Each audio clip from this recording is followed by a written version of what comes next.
поддерживаем. Алсын беріп отырсақ. Иә. Мен бір ай болды ішкен. Результат бар. Қандай? Құлақтың шоу кетті. Көздің бұлдырлаған қарауытқан кетті.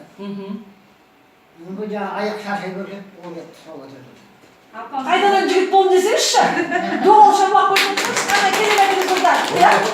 Апам бар ма? Апам бар, сол апам үйде Апамның қолын ұзарту керек қой да. Құлағыңызда сонда шу болғанда, сонда қандай не ол? Диагноз. Анау, Келіп жәнне келі ғой. Сәлем атасы. анау машиненің көрімі сияқты бөлек шығатын. Естілмейтіңіз, е? Естімейсіз ғой, е? Сөздерді естішкен жақсы естісіз ғой? Қазір бөлімдегені қойды. Негізі мен ауылдағы бірге тұратын апам.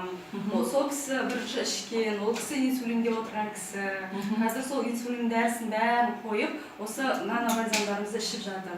Соған апамның дәрісі тапсырғаннан кейін атам жарамасқан ғой, мен де ше. Сөйтіп екеуі бір азамат қаласып, екеуі 15 күнде ішіп тастаған. Сонымен енді атамыз 2 аптада ма, 1 аптада ма сразу әсер еткен ғой, әсер еткен. И қазір осы кісіні осы жерге шақырып, өз көзіңізбен көріп, бәрін өзіңіз айтыңызшы деп шақырдым осы кісіні. Ай, рахмет. Рахмет. Жеңдеріңіз сау болсын. Апам жүрдім дейді, жүре алмайтын дейді, вообще. Сосын таяқ тастады. Сосын не істеген, азған кәдімгідей. Атамды жіберді. 17 март наурызда ата бізден үлкен бала соғында сол кезде жақсылап киініп келіп результатқа шығасыз. Оған ең жақсы денсаулығыңыз. Рахмет.